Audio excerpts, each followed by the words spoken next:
Hello everyone, it's baking time. I decided to make a Nantucket pie because I needed to use up these cranberries I bought at Sam's Club. I had 2 bags. I already used the first bag, but I ran out of ideas for this bag. I was scrolling through social media and someone made a Nantucket pie. I've never heard of it before, but it used cranberries. I got it from Colleen's Cooking, and so it's like a thin cake. It's more like a cake than a pie. But we're using this cheesecake pan. And so the base layer is 1/2 cup chopped walnuts, 2 cups cranberries cut in half, and then 1/2 cup sugar. Mix that all together and put them in the bottom of the pan, which will eventually be the top of the pan. The cake mix is 3/4 cup melted butter, 1 cup flour, 2 large eggs, 3/4 cup sugar. That's not that many ingredients. We're gonna give it a try.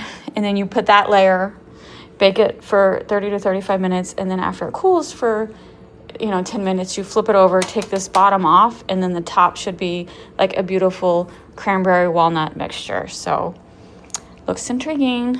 I'm gonna give it a try. And even though I've never heard of it, when I Googled the recipe, there's tons of recipes out there. So it's just fascinating. All the kinds of different stuff that we can make that I have no idea until I take the time to look on social media. So I think it might be an original thing. I'm in Missouri, probably why I've never heard of it. What do you think, Brittany? She's a Missourian. She's never heard of it either. I'm getting ready to wash the 2 cups of cranberries. I just wanted to mention, I love recipes. Brittany, did you find a loose cranberry? I think she found a loose cranberry. I love it when I do a recipe that I don't need anything, that I already have everything. I already had everything. Don't normally have walnuts, but I had 2 bags last month at the local grocery store. They were buy one, get one free, and I needed it for some recipe. What do you see? What do you see? Don't freak me out, Brittany. Anyway, so we have everything.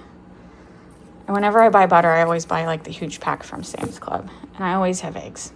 So are you ready to start baking, Brittany? Okay. This is an older springform pan that was my mother-in-law's. I've used it dozens of times without an issue. It has not leaked. But Colleen's Cooking mentioned that you should put it on a pan because it might leak. Hers leaked. I think because cranberries can be pretty juicy, this is going to be the bottom layer, and so most likely she had cranberry juice leak out. So and we don't want that on the bottom of the stove. So this was sugar, walnuts, and cranberries cut in half mixed together, and then the simple batter that I decided to just hand mix. So first we're going to put this down, and then we're going to put the second layer of the batter down. All right, we have the first layer down. Okay, I'm a little concerned.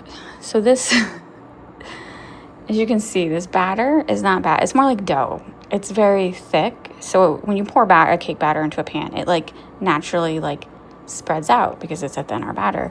This is so thick, so I'm gonna spread it out, and I just risk picking up the bottom layer and getting it mixed in. Like you see, it already started. I don't know what I did wrong. I just feel like this is too thick. So I'm going to gently spread it out as best as I can. I need both hands for this.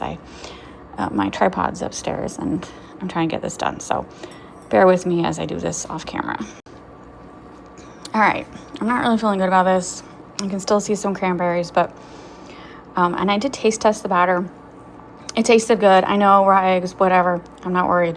But the batter did taste good. So hopefully this is how it's supposed to be. Now I'm going to stick it in the oven at 350 for 30 to 35 minutes.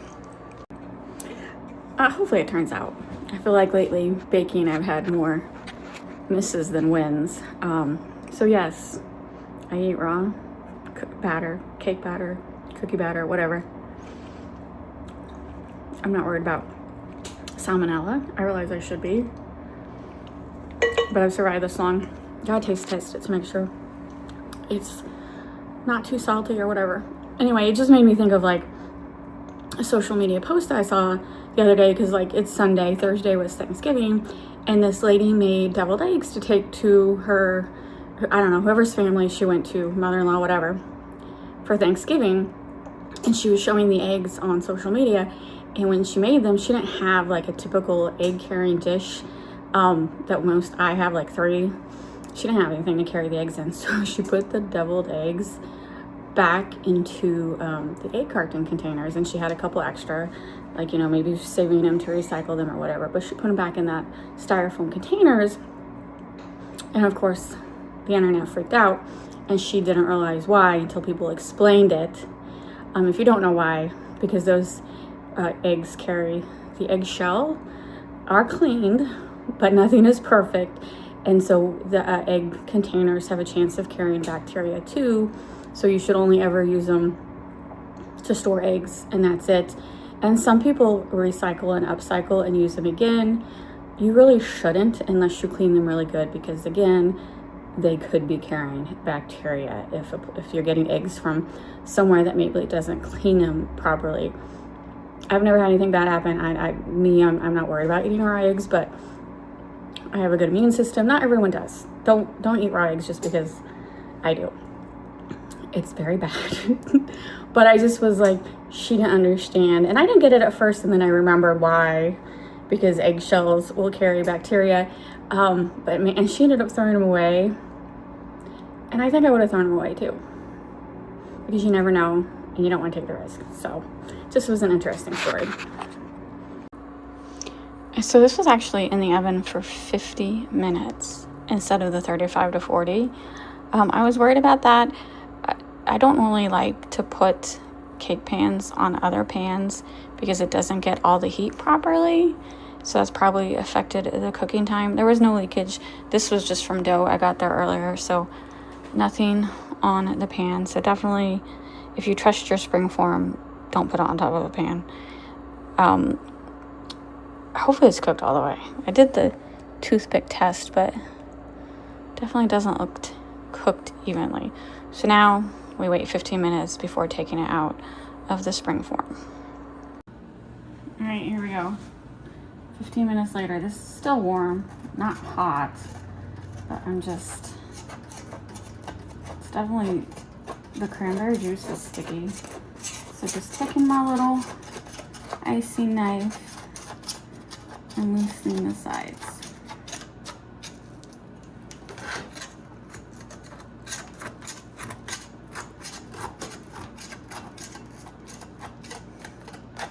You can see why they call it a pie, because it's very thin. All right, let's see if the springform. Okay, it's stuck here somewhere. There we go. All right. Now we do the old flipperoo.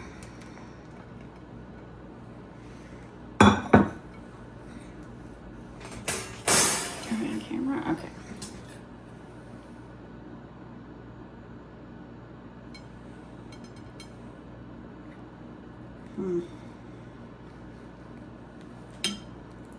I'm so afraid. It's too hot. I can't really like. The lady said to do it when it was hot.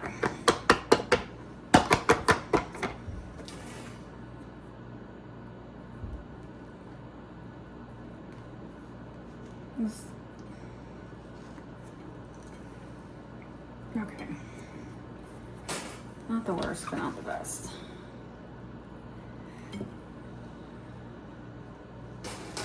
All right.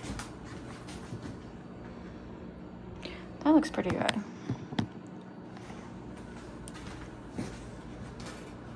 As you can see, it did stick a little, but not a crazy amount.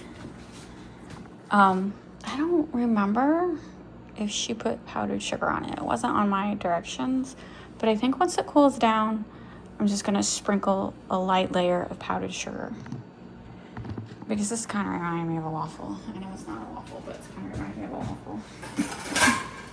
Let's see. Taste test. I'm not gonna eat the actual pie till it cools down, but here's the scrapings.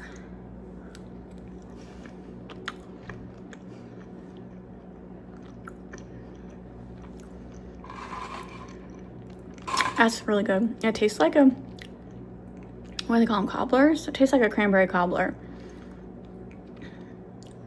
Yeah, that cranberry is good. But you gotta like cranberries, and I love cranberries. That's really good. But I will still do another taste test when I cut it like a pie and it's actually cooled down. Doesn't it look good with the powdered sugar? Robert just tried to touch the feral cat, but I wish I would have been recording that. That was the quickest I've ever seen her run. Look at that. Enjoy all with cranberry. Robert's drinking cranberry to go with his cranberry pie. I mean, it says pie, but it's a cake, right? Yeah, this isn't good. There you go. I don't know. Here, you can have my baby fork. Thanks. Taste. I already like licked the pan, so I'm not hungry yet, but I want Robert to taste test it. It's still warm. Still warm. Doesn't it taste like a cobbler? What do you think? It's good. It's really good. I was very happy with it. I was worried it wasn't gonna be cooked all the way. I ended up cooking it 20 minutes longer. I think the powdered sugar really makes it look Christmassy, like a little snow on it. So it's called Nantucket pie, but it's like cranberry cake. Yeah. I'll have a piece in a little bit. It's really good. What is this dough made of? It's 2 eggs, a cup of flour, a 3/4 cup of butter, and sugar. Pretty basic. It's interesting. No baking powder, no baking soda. Just pretty basic. I had all the ingredients, and then the topping is cranberries mixed with chopped walnuts and sugar. The edge is really good. I mean, technically, it's got like a cup of sugar if you count like. What was that? I have no idea. She ate something. Hey, Sage. Brittany. I don't know what she found. What is she doing? Anyway. Cleaning her tail. So it's cat approved and Robert approved. All right, Robert's AI calls this cranberry upside down cake. I kind of agree with that name better because it's just not a pie to me. What do you guys think? What's the torty consensus? I don't think there is one. It's good. I would definitely make this again, and I love that it was just pretty basic ingredients. Like, we didn't need anything special. Like, oh my God, this girl, she wants everything. I think she's our overeater. She's turning into an overeater. It's definitely a tortoiseshell thing.